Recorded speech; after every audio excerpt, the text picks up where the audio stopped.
Nous allons faire l'introduction à gestion de personnel pour les RH. Donc, nous allons nous diriger vers MyAttentia, l'application DOTS gestion du personnel.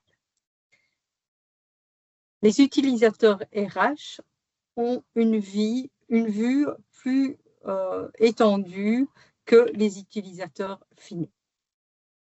Dans cet écran, nous voyons différents menus, donc action de gestion, aperçu du collaborateur et configuration. Dans les actions de gestion, nous avons tout d'abord un aperçu des actions effectuées par le système et ou demandées par les travailleurs. Quelles sont ces actions? Tout d'abord, nous avons les modifications demandées, soit par le user ou alors qui ont été effectuées par le système.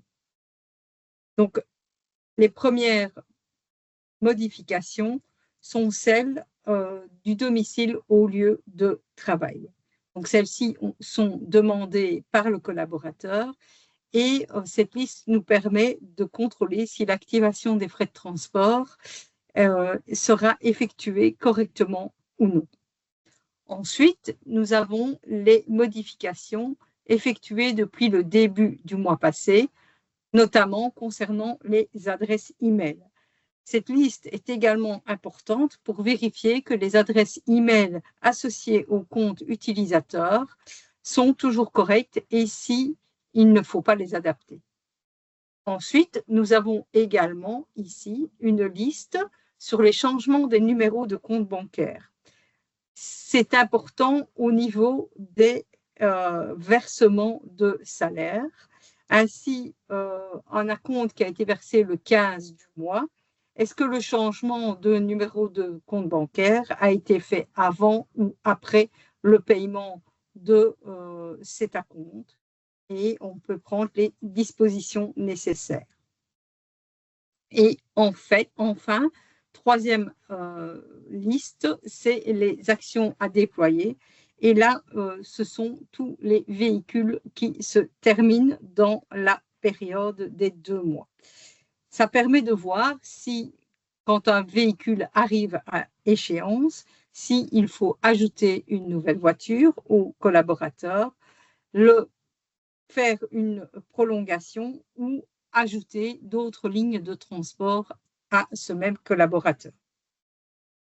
Nous voyons aussi un onglet « Actions exécutées ». Ça donne un aperçu des actions de changement en masse dans DOTS gestion de personnel et on voit le type de changement à droite.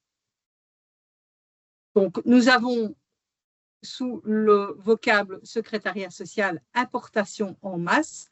Et là, il s'agit des importations pour nos applications consultants au moment des démarrages de dossiers. Et ensuite, le deuxième menu, c'est pour les gestions du parc automobile. C'est là que vous allez ajouter des véhicules ou clôturer différents véhicules.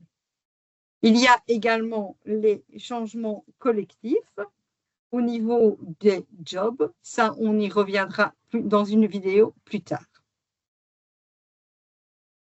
Et il y a également les changements collectifs au niveau des finances. Et là, ce sont les changements qui étaient avant dans notre application Barème.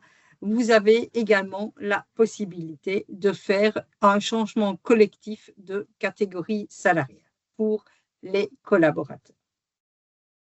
Ensuite, nous avons le menu configuration. Dans ce menu, ça permet de gérer les tables de référence valables pour votre société. Actuellement, sont reprises toutes les données existantes dans nos outils. Ensuite, nous avons ici le lanceur pour moi-même. Lorsque nous sommes sur le menu Action de gestion et que nous activons ce lanceur, automatiquement, nous arrivons à l'aperçu du collaborateur. En tant que collaborateur RH, vous voyez plus d'onglets que les utilisateurs finaux. les utilisateurs finaux n'auront que l'onglet personnel. Les différents onglets se rapportent soit aux données donc, personnelles, aux données du contrat, aux données de l'emploi, aux données de finances et aux données divers. Ces différents thèmes seront abordés dans d'autres vidéos plus tard.